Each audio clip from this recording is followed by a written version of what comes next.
प्रिय विद्यार्थियों,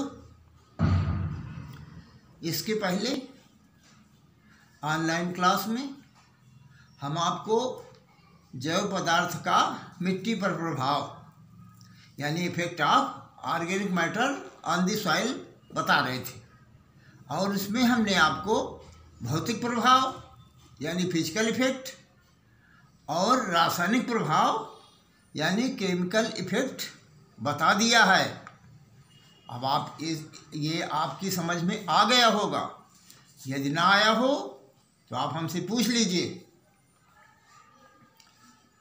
और फिर हम आज इसी के आगे चलते हैं। और आज हम आपको जैविक प्रभाव के बारे में बताते हैं कि इसका बायोलॉजिकल इफेक्ट क्या होता है। तो देखिए, इसमें आप ये समझिए कि पहला प्रभाव तो ये पड़ता है मृदा जीवाणुओं यानी माइक्रो ऑर्गेनिज्म के लिए जैव पदार्थ भोजन एवं ऊर्जा प्रदान करता है। ये सूक्ष्म जीव यानी जीवाणु अमोनीकरण,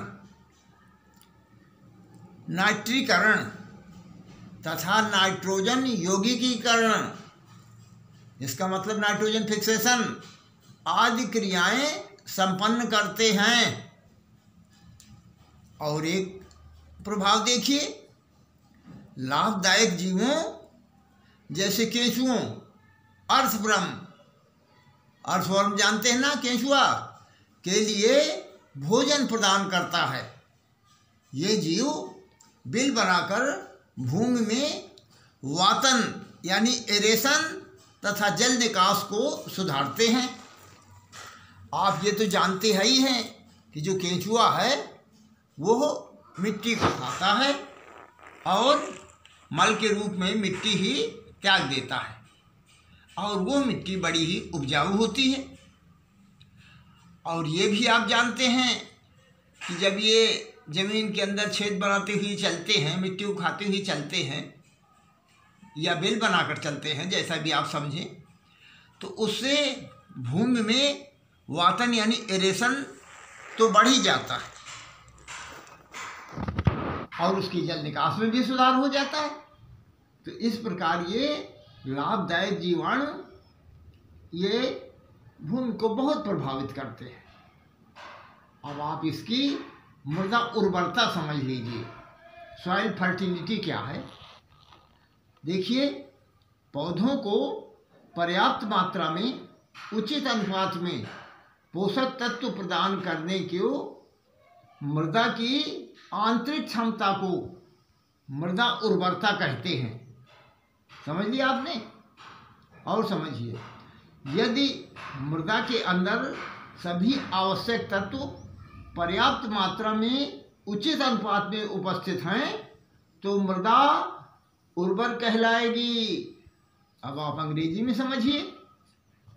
देखिए, इस प्रकार आप समझें कि soil fertility refers to inherent capacity of soil to supply essential elements to plants in adequate amount and in suitable proportion। तो इस प्रकार से आपने परिभाषा समझा, हिंदी में भी अंग्रेजी में भी। अब आप जो है मृदा उत्पादकता समझिए कि मृदा उत्पादकता क्या है। तो देखिए, ये इसके समझने के लिए आप ये समझे, मृदा उत्पादकता को अंग्रेजी में कहते हैं सॉइल प्रोडक्टिविटी। तो पहले आप हिंदी में ही समझिए।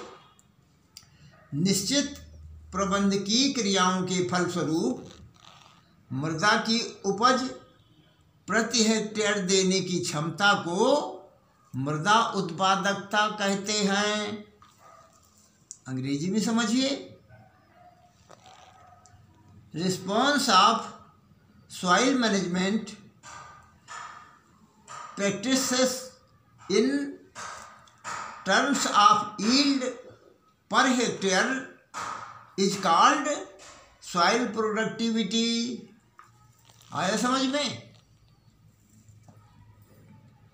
आप इस प्रकार समझे, soil fertility is the potential status of a soil to produce crops, while soil productivity is the resultant of various factors influencing soil management। आया समझ में?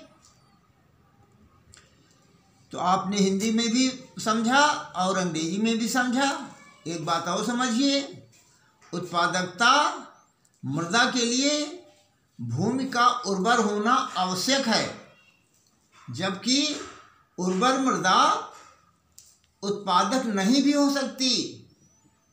जैसे रेही या क्षारीय मृदाएं उर्वर होते हुए भी उत्पादक नहीं होती, क्योंकि विभिन्न पोषक तत्व मृदा में उपस्थित होते हुए भी किन्हीं कारणों से पौधों को उपलब्ध नहीं हो पाते।